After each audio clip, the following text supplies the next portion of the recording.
India TV YouTube channel को subscribe करें और बेल आइकन दबाएं। कोरोना ने एक बार फिर से रूप बदला है और इस बार खतरा पहले से कहीं ज्यादा है। कोरोना का डेल्टा प्लस वेरिएंट मतलब खतरा डबल।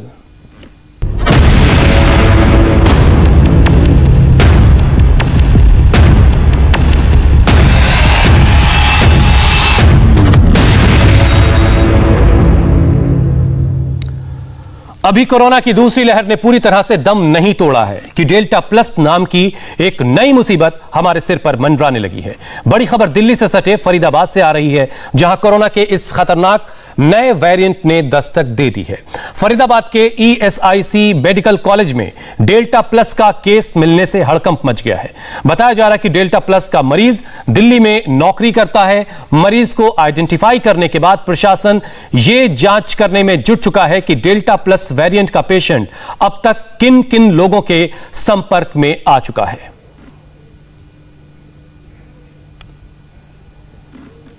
तो ये कल मुझे जैसे ही पता चला कि कोई एक पॉजिटिव यहाँ डिटेक्ट हुआ है, तो हम लोग ने, हमारे डीन सर का भी फोन आया, सिविल सर्जन का आया, सभी को, तो इसको डिटेक्ट करना शुरू कर दिया कि ये कहाँ से है, कैसे हुआ।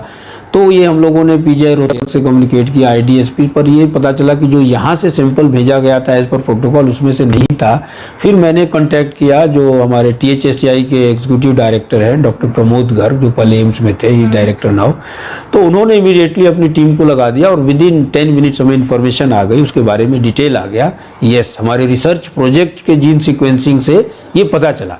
तो जो ये डेल्टा प्लस वेरिएंट, चाहे वो थ्रू रिसर्च आए, चाहे वो हमारी ट्रेसिंग से आए, चाहे जांच से आए, उसको इमीडिएटली रिपोर्टिंग की जाती है। तो हम लोगों ने इसकी information additional chief secretary health government of Haryana को इन्फॉर्म कर दिया है। तो इसकी उम्र क्या होगी? अगर एरिया बता सकते हो, एरिया बता दीजिए। नहीं, देखिए, एक्चुअली आप कहीं ना कहीं हम कॉन्टैक्ट ट्रेसिंग छोड़ दीजिए, वो डिस्ट्रिक्ट एडमिनिस्ट्रेशन और स्टेट एडमिनिस्ट्रेशन वो कॉन्टैक्ट ट्रेसिंग पर लग चुके हैं, वो टीम लगी हुई है और वो अपना काम कर रही है। गौनिका अरोड़ा इस पर और ज्यादा डिटेल के साथ हमारे साथ जुड़ चुकी हैं। गौनिका, सबसे पहले तो हमारे दर्शकों को यह बताइए कि कैसे इस शख्स को पहचाना गया जिसमें डेल्टा प्लस वेरिएंट की पुष्टि हुई है।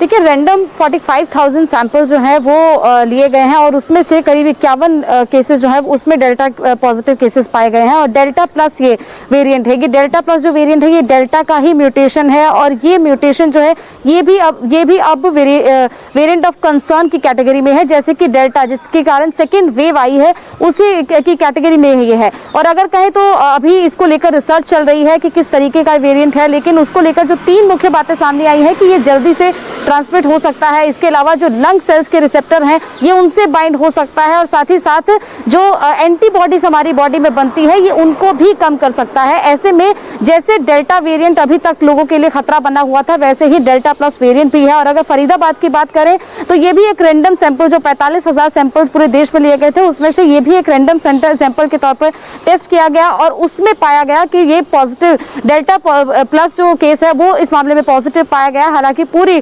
ट्रैकिंग और ट्रेसिंग करने के लिए हेल्थ मिनिस्ट्री की तरफ से गाइडलाइंस इशू कर दी गई है। जिन राज्यों में ये केसेस आए हैं, की जाए, ये पता लगाया जाए कि ये जो शख्स है जो डेल्टा प्लस वेरिएंट से पीड़ित है, ये किन किन लोगों से मिल चुका है और फिर उसके बाद उनकी रोकथाम की भी शुरुआत हो। बहुत बहुत शुक्रिया गौनिका हमारे साथ जुड़ने के लिए।